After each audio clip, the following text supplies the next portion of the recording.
Now, Keir Starmer celebrates 50 days as Prime Minister.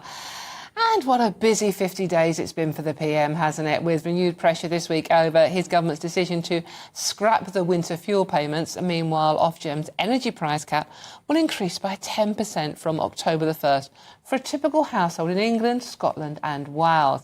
But this has come as a double whammy for pensioners. You've had your winter fuel allowance taken away and now the price cap is changing. I'm joined by GB News political correspondent Olivia Utley to explain how Labour are going to wriggle their way out of this one, because it doesn't look good, does it? No, this is a really, really tricky hole that Labour has found themselves in. When Rachel Reeves announced just a couple of weeks ago that she would be massively scaling back those winter fuel payments, cutting it altogether for around 10 million pensioners by making it means-tested rather than just given to everyone, it was controversial. But yesterday, it was announced that Ofgem would be raising its energy price cap for the first time since last January, meaning that for the average household, prices will go up by about 10%. Now, as you say, Dawn, that is a double whammy for pensioners. Just when they're losing their winter fuel payments, as we're going into winter, by the way, their energy prices will go up. And obviously, it will be pensioners who are affected worse by this, because pensioners tend to be around their house for longer. They're not out at work. It sort of goes without saying. There is now a lot of pressure on Rachel Reeves from all sides of the political spectrum to change her mind on this, to do a U-turn. You've got the Conservatives tabling an early day motion. That's basically a parliamentary mechanism to force a debate on the issue in the House of Commons. Then you've got people like John McDonnell, the former Shadow Chancellor under Jeremy Corbyn. As I say, all sides of the political spectrum also calling on Keir Starmer to change his mind about this. Plus, independent experts like Martin Lewis, the well-respected financial guru. Will Rachel Reeves change her mind about this? It is a very tricky one. And actually, what happens to pensioners isn't the only problem that this Ofgem hike throws up. It will also have big knock-on effects on the economy. Yes, pensioners and households will be badly affected, but so too will British businesses. And last January, when we saw prices hiked by far more than this time, it should be said, we did see swathes of pubs and restaurants having to close for good because they simply could not keep up with those energy payments. That's not what Keir Starmer wants when he says that he wants to go for growth. The economic backdrop for the new Prime Minister suddenly looks a lot tougher. It does indeed, Olivia. That honeymoon period hasn't lasted very long, has it? The one story that shocked me today was the fact that Rachel Reeves evidently carried out no impact assessment before withdrawing the winter fuel payments for 10 million pensioners, I believe, are going to be affected. It's pretty chilling that they did this without even thinking through what it meant to older people. I think it's something that which the Labour Party were planning for a long time now. And, you know, to defend the Labour Party here, there is some logic in it. Giving out that winter fuel payment to all pensioners could be seen as overly generous. And, you know, we've heard from people we've interviewed out on the streets about older people who are sitting on a very comfortable, you know, final salary pension, live in very big houses, absolutely do not need those payments, and sort of laugh about the fact that they're still being paid them. So, you know, there was perhaps some logic for scaling it down, but as you say, Rachel Reeves seems to have acted pretty rashly in doing it without having a proper impact assessment. And I predict that there might be some sort of semi-U-turn in the days and weeks to come. I doubt she'll go back on the idea altogether, but we could see her changing the thresholds perhaps so more pensioners are entitled to winter fuel payments, or delaying the scrappage of winter fuel payments for these 10 million pensioners until at least this winter is over, in the hope that energy prices end up going down next winter. But it could end up being the first sort of major U-turn for this new government. That's exactly that. You actually plucked that question from my brain. Thank you very much, Olivia Utley, for bringing that today on the mess that Labour have created with the energy situation in this country. And is it going to be the first of flip-flop Starmer we see as Prime Minister? It's going to be damned if he does, damned if he doesn't, really, Charlie, isn't it? So do they go back on this policy now, or do they water it down, or do they just ignore the uproar it's caused? Yeah, I think they're going to have to at some point because of just the pushback and the backlash that there's been on the back of it. Because it's been a torrid time, I think, for the first couple of months. I mean, I would say that, wouldn't I? But, But you would, absolutely, yes. But And talking about the lack of impact assessment, I mean, I know Sir Keir Starmer's just passed 50 days, one day more than the former Prime Minister, but let's not forget the reason why she sort of, had to sort of bail out was because of the way in which she sort of handled the economy by not having the OBR and impact assessments on some of her economic policies. So you would have thought you'd learn from the former Prime Minister predecessor, but one that you just surpassed in terms of a record number of days. So I think there will be some changes coming down the line, for sure.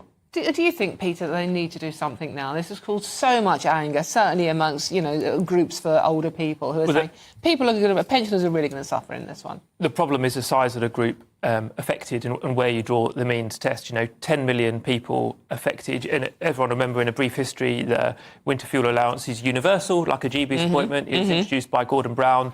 But there are comfortable middle-class pensioners and then a few outliers like Alan Sugar, successful businessman, saying, why am I getting this universal payment from the state?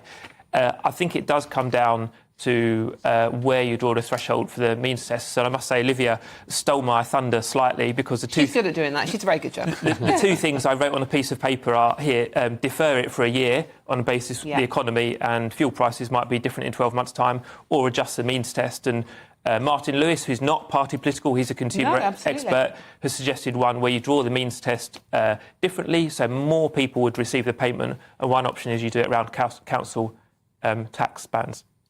There's a lot of anger as well. This happens at the same time as the unions seem to be getting literally everything they ask for, above inflation pay rises, and it's going to trigger more unions going, well, actually, if ASLEF have got that, why can't we have that as well?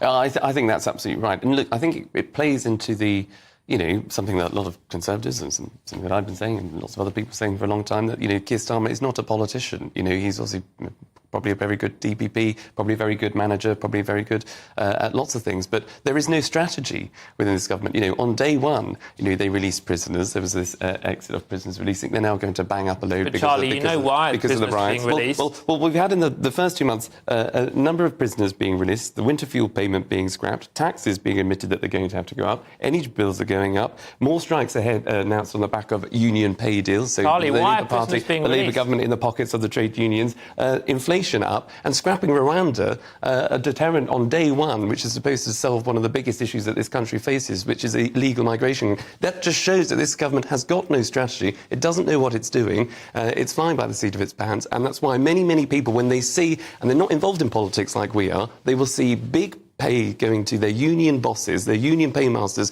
whilst at the same time taking away from hard-working and hard-pressed pensioners. That is not a good look. That is a Labour government's record, and they'll pay the price, I think, maybe in a few years' time. Pretty damning verdict on 50 days of Keir Starmer there from Charlie. What do you think, Peter? Yes, I think it's wrong in nearly every sentence. So, for example, Labour said we'll settle the strikes.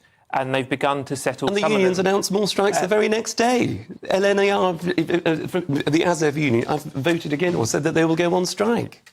Let me give you another example from trade union disputes. Doctors asked for 35% and the Labour government said no, so they didn't get it. Let's talk about prisons, as Charlie raised that. So we've had 14 years of Conservative government. There aren't enough prison places. So whose fault is that? Let's put our thinking caps on. 14 years of a Conservative government. A Justice Secretary, including Michael Gove, who Charlie used to work for. Why are there not enough prison places? Nobody was Justice Secretary, I must say. But why are there not enough prison places? Is that down to the milkman? Is it down to Tony Blair, or is it down to the Conservative government? Well, the answer is, of course there have been failures. I'm not going to get away from that over the 14 years, but you don't just let out a load of prisoners on day one since you come into office, only then to start banging up people for, shouting a few things on the streets. I find it quite difficult that, this government was able to fast-track things that happened over the weekend, and it took so long to bang up people like those Just Stop Oil protesters that have, caused a breakdown in our national infrastructure, that have stopped ambulances going to see people that are in critical need. It just goes back to my first point that this is not a government that has a strategy. The Prime Minister is not a politician. He doesn't understand what the public are sort of, going to be facing, particularly when you're taking away money from pensioners, particularly when it gets colder. We're seeing summer, or a lack of summer in August. What we're going to see in the winter. This will be something that I really do think will affect the government in the long term. Peter? I mean, Charlie's always very pleasant, but a lot of what he said is laughable. Take the Rwanda scheme, which I think is morally wrong anyway, regardless of the impact. But if there were any impact, had it gone ahead, the Rwanda scheme, I think, would have said around 100 people, not 1,000, not 10,000. Well, it was a deterrent. It would stop people coming in. 100 people. If that is success, then I'm a banana.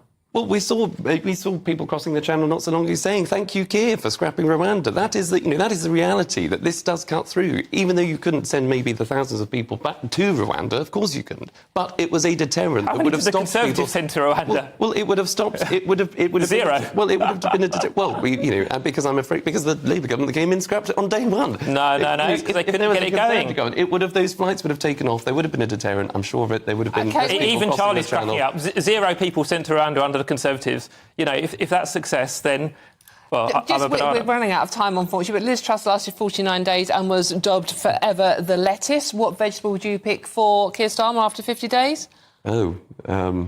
Peter, same question? So I always try and be pleasant to people. I think comparing anyone to a vegetable is not kind, regardless of party. A beetroot, a beaten beetroot, something like that. That's a bit random, but thank you very much for now, gentlemen.